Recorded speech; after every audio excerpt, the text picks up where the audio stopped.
আজকে নাসিরউদ্দিন পাটোয়ারির মুখ বন্ধ যদি তারা মামলা দিয়ে করতে চায় তাহলে তারা বড়ই ভুল করছে।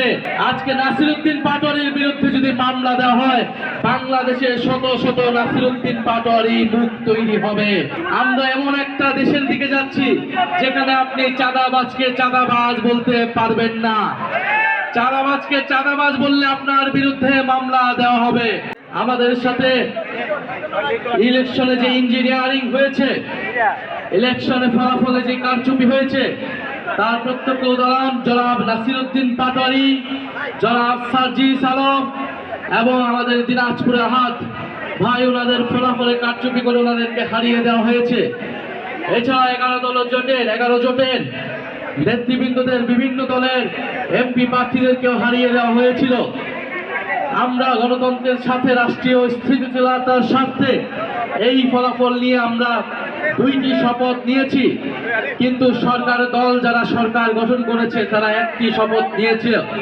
তারা এই নির্বাচনের পরে শপথের দিনই তারা জনগণের প্রতি যে কমিটমেন্ট সেই কমিটমেন্ট তারা ভঙ্গ করেছে এবং আমরা ধীরে ধীরে দেখতে পাচ্ছি 1 মাসও হয়নি কিন্তু দেশ আজকে কোন দিকে যাচ্ছে। আজকে বাংলাদেশ ব্যাংকে মব তৈরি করে সেই ব্যাংক দখলের চেষ্টা করা হচ্ছে। সংসদে সরকারে ঋণ খেলাপিদেরকে নিয়ে যাওয়া হয়েছে। আজকে দুদকের মতো প্রতিষ্ঠানকেও দলীয়করণ করার চেষ্টা করা হচ্ছে। RICL TMX, যুগের পর যুগ স্থাপনা থাকে মজবুত। আমরা এমন একটা দেশের দিকে যাচ্ছি যেখানে আপনি চাঁদাবাজকে চাঁদাবাজ বলতে পারবেন না। চাঁদাবাজকে চাঁদাবাজ বললে আপনার বিরুদ্ধে মামলা দেওয়া হবে। সেই পুরনো কায়দা, সেই পুরনো সিস্টেম কিন্তু তারা ভুলে গিয়েছে। এই প্রজন্মের সাথে সেই পুরনো কায়দায় আচরণ করে লাভ নাই। প্রচুর মামলা, হামলা, হুলিয়া এগুলাকে অতিক্রম করেই গণ অভ্যুত্থান হয়েছে। জাতীয় নাগরিক পার্টি শহীদের রক্তের উপরে দিয়ে বাংলাদেশে প্রতিষ্ঠিত হয়েছে। ফলে যদি আজকে নাসিরউদ্দিন পাটোয়ারির মুখ বন্ধ যদি তারা মামলা দিয়ে করতে চায় তাহলে তারা বড়ই ভুল করছে।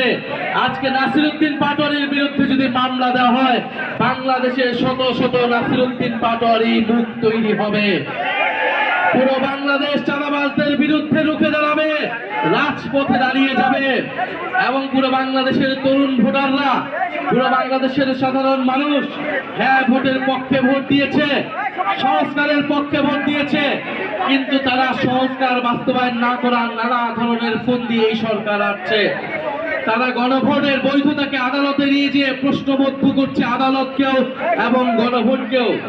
আমরা আর অপেক্ষা করছি যদি 12 তারিখ অধিবেশনে সংস্কার পরিষদ গঠিত না হয়, যদি সংস্কারের জন্য উদ্যোগ গ্রহণ না করা হয়, আপনারা আমরা যারা হ্যাঁ ভোট দিয়েছি নিজেদের ভোটাধিকার, নিজেদের অধিকার রক্ষার জন্য আমাদেরকে আবারও রাস্তায় নামতে হবে। সেটার জন্য আপনারা প্রস্তুত থাকবেন ইনশাআল্লাহ। আমরা ঐক্যবদ্ধভাবে চাঁদাবাজ, ঋণ খেলাপি এবং সংস্কার বিরোধী শক্তিদের বিরুদ্ধে আবারও লড়াইয়ে সামিল হব।